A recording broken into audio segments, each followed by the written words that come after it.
सुनिए सुनिए ना, उठिए ना, आज हमारी शादी की सालगिरह है जी। दिन की ड्यूटी हो तो रात भर सोता रहता है और रात की ड्यूटी हो तो दिन भर सोता रहता है। पिछले जन्म में जरूर मैंने बिल्ली मारी थी कि इस जन्म में ये बिल्ला मिला। न जाने मेरा मुंह लाल कहाँ होगा। गोबर की नदी में हराम का छिलका डूब कर मर रहा होगा। कौन है ये साला मुंह लाल? मुंह लाल का मतलब है मुरली मनोहर लाल, मेरे बचपन का साथी और दूर का रिश्तेदार। सरकार ने उसे बड़ी देर के बाद पहचाना है। अभी चंद दिनों पहले ही बाकारा का खिताब दिया है उसे। बकरे का खिताब दिया है? बकरा नहीं, बाकारा, यानी कि बांसुरी का राजा। अगर वो यहाँ बांसुरी बजाना शुरू कर दे तो हमारे घर की दहलीज भी नाचना शुरू कर दे। अगर मैं बजाने लग जाऊं तो इस घर की छत उड़ जाए। मुंह बंद कर और सो जा। जिस दिन से शादी हुई है यही तो करती रही हूँ मैं। आ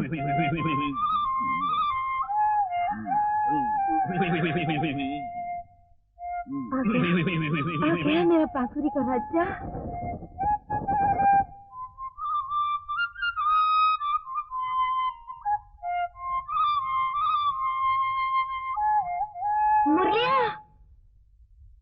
मुरलिया, चमेलिया, चमेलिया, नहीं चमेली, अफसोस, तुम्हें छूने का सौभाग्य मेरे दुर्भाग्यपूर्ण हाथों से छीन चुका है। परंतु तुम कैसी हो? बस जी रही हूँ और साथी रे। नहीं, मत गाओ, मेरे कलेजे की नाजुक बांसुरी फट जाएगी। बचपन में तुम आलाप थी और अब आनंद भैरवी बन चुकी हो। तुम्हारे बच्चे कैसे हैं? कौन है बे? कौन हो तुम? कौन है वो? क्या ये तुम्हारा बड़ा बेटा है? मैं तुम्हारा चाचा हूँ बेटा। अरे ये क्या, अभी से तुम्हारी मूंछ और सिर के बाल सफेद कैसे हो गए? बचपन में बहुत शहद चाटा था क्या? चाटना कोई बुरी आदत नहीं, शहद तो मीठा ही होता है ना। तेरे पिता कहाँ हैं? अर्थात मेरे बड़े भाई। चमेली, कौन है ये पागल? देखिए जी, ये पागल नहीं है, यही तो है वो बांसुरी का राजा। सुनिए, आप इनकी बात का बुरा मत मानिए, ये मेरे वो हैं। कोई बात नहीं चमेलिया, तुम अपने स्वामी की तीसरी पत्नी हो, तभी मैंने सोचा ये पहली पत्नी का बड़ा पुत्र होगा। वैसे सारा संसार मुझ जैसे महान व्यक्ति को पागल कहकर ही पुकारता है, और फिर किसी दूसरे ने पागल थोड़ी कहा है, मेरे स्वयं के भाई ने कहा है। मुझे नहीं जचता रिश्ता। ठीक है भाई साहब। फिर भाई साहब, इतनी सारी बांसुरी लेकर क्यों घूम रहे हो? एक बांसुरी काफी नहीं बजाने के लिए? यही तो तुम गलत समझते हो भाई साहब। भाई साहब क्षमा करना। जैसे राग को बदलने के लिए ताल को बदलना पड़ता है, वैसे अलग अलग सुर के लिए अलग अलग साइज की बांसुरी को बजाना पड़ता है। वो तो ठीक है, ये बताओ कि तुम यहाँ क्यों पधारे हो? कैसा बेहुदा सवाल किया है तुमने। अरे मेरे जैसा महान बजाऊ क्यों आता है? प्रोग्राम करने के लिए। अपने यहाँ भी कोई प्रोग्राम रखवाइए, आपके प्रोग्राम में तो फ्री बजाऊंगा बांसुरी। मुरलिया, चलो चल के खाना खा। तुम लगाओ, मैं आया। अच्छा। आप भी थोड़ा खा लीजिए भाई साहब। भाई साहब के बच्चे। क्यों जी? हाँ, बाकारा के बारे में आपका क्या ख्याल है? मेरा क्या ख्याल है? हाँ? अरे वो लफंगा अपने प्रोग्राम का दीवाना है और तू उसकी बांसुरी की दीवानी है। छोड़ो, पानी संगीत की दुनिया में बाकारा तानसेन की तरह महान है। अरे वो महान नहीं है, भूतनी का शैतान है। अगर मैं महारानी होती तो उसे इनाम में सोने की मोहरें देती, मुरली विभूषण का खिताब देती। अगर मैं महाराजा होता तो उसके गले में फांसी का फंदा डाल के उसे लटका देता टिल डेथ। मैं देख रहा हूँ जब से तू मुझे साबुन लगा रही है उसकी तारीफें किए जा रही है। अरे वो शनि की तरह मेरे घर में घुस आया है, मान न मान मैं तेरा मेहमान। बैठो जी। चमेलिया, तुम कब आई? जब से तुमने बजाना शुरू किया। बाकारा, ये कौन सा रागा है? अनुरागा। इस अनुरागा का ताला कौन सा है? गोदरेज। मजबूत है बहुत। बाकारा, एक बार फिर से बजाना। अभी लो चमेलिया।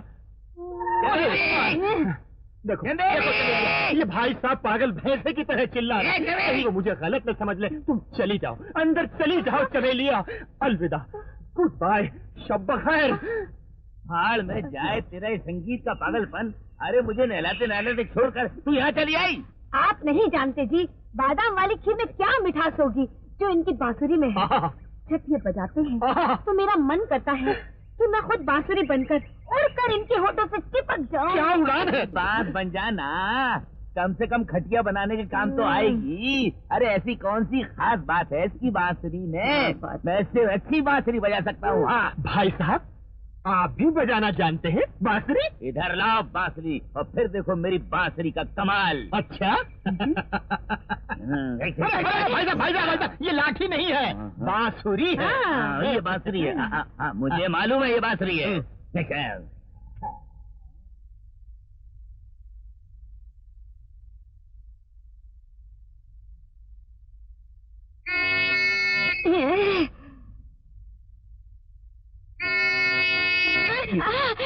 अजी बस भी करो, पुलिस की सीटी तो ठीक से बजा नहीं सकते, बांसुरी के हाथ बजाओगे।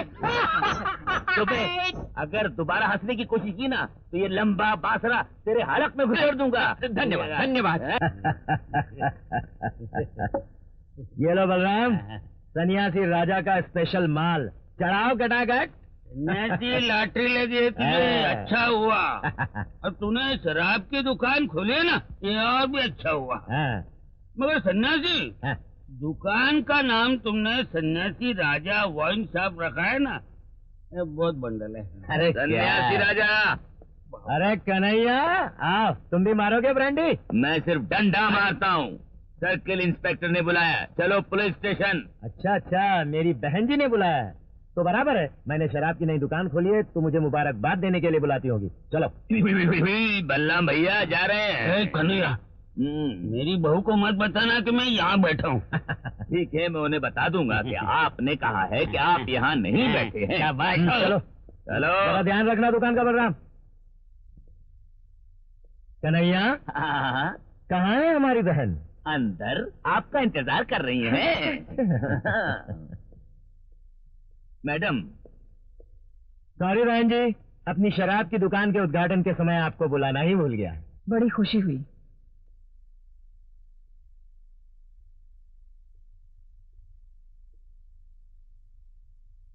तुमसे कुछ बातें करनी है, चलो। ये पुलिस वाले मुझसे किस बारे में बात करना चाहते हैं? आई? नहीं, वो तो नहीं हो सकता। आओ, बैठ जाओ।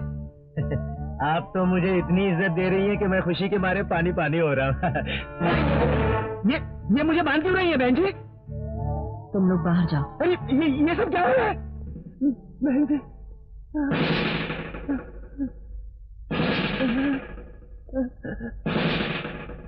उनकी मौत कैसे हुई? लॉरी के नीचे आकर। बहन जी, कोई भाई अपनी बहन की सुहाग को लुटाकर इतना खुश नहीं होता है। सिर्फ तुम जैसे खुदगर्ज और बिकाऊ खुश होते हैं। Come on, tell me the truth. उनकी मौत की तुम अकेले गवाह हो। बोलो, उनकी मौत कैसी हुई? लॉरी के नीचे आकर।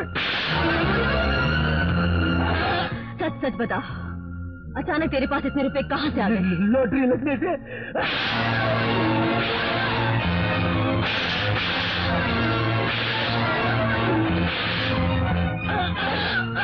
बोलो, उनका कत्ल किया गया था ना? जिस डॉक्टर ने सर्टिफिकेट दिया कि उनकी मौत लॉरी के नीचे आकर हुई है, उसे छोड़कर मुझे क्यों मार रही है?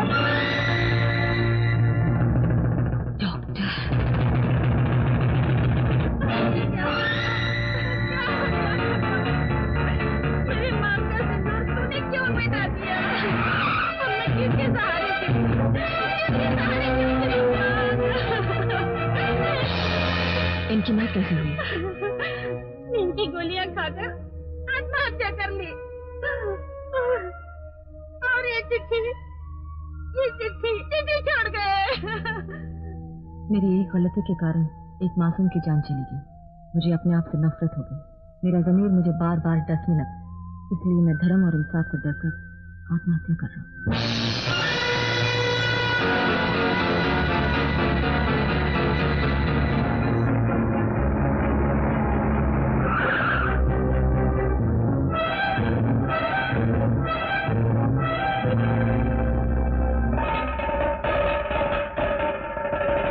आइए आइए, मुझे पहले से मालूम था कि आप जरूर आएंगी।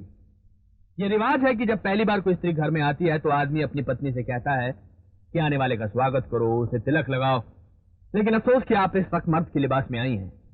और दूसरी बात तो भूल ही गया था कि मुकद्दर ने आपके माथे से सिंदूर और तिलक का हक तो कब का छीन लिया है। मेरी तकदीर से सिंदूर का हक तुमने मिटाया और मैं तुम्हें जेल भिजवा कर रहूंगी। किस जुर्म में? मेरे पति को कत्ल करने के जुर्म में। अच्छा, कोई गवाह है? डॉक्टर नरेंद्र की लाश।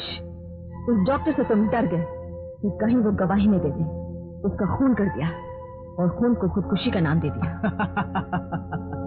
अदालत का धर्म कांटा झूठी गवाहियों के बोझ से कब और किस तरफ झुक जाए ये तुम नहीं जानती इंस्पेक्टर साहिबा। एक तरफ मेरी गवाहियां होंगी और तराजू के दूसरे पलड़े में लाश होगी। लाश तुम्हारी क्या मदद करेगी?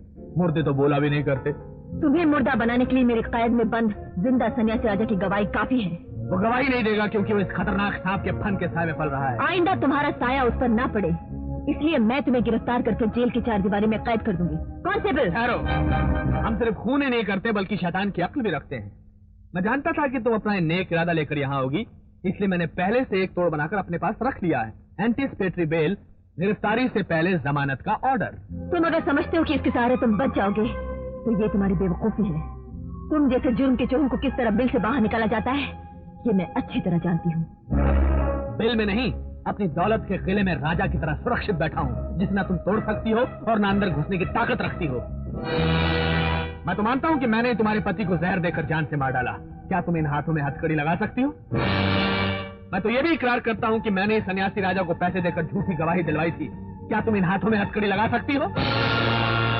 और ये भी स्वीकार करता हूँ कि कहीं तुमसे डरकर वो डॉक्टर पोस्टमार्टम की सही रिपोर्ट ना दे दे, इसलिए मैंने पहले उस डॉक्टर को मुर्दा खाने पहुंचा दिया। क्या तुम इन हाथों में हथकड़ी लगा सकती हो? इसलिए ज्यादा होशियार बनने की कोशिश मत करो।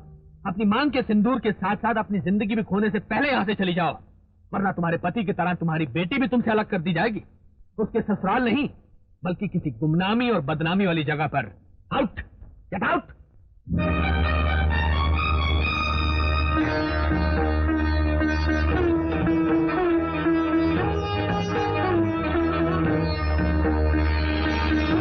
तो दुखियों की दुख से रक्षा करता है, इसीलिए दुनिया तुझे भगवान कहती है। और इधर तेरी दुनिया के मजलूमों को हम जुल्म से बचाते हैं तो दुनिया हमें पुलिस कहती है। तुम्हारा वजूद है ये झूठ है, हम होते हुए भी नहीं है ये सच है। गुनहगार को जानते हुए भी तुम कुछ नहीं कर पा रहे हो तो तुम्हारे सर पर ये मुकुट क्यों? होने को जानते हुए हम कुछ नहीं कर पा रहे तो हमारे सर पर ये खाकी टोपी क्यों?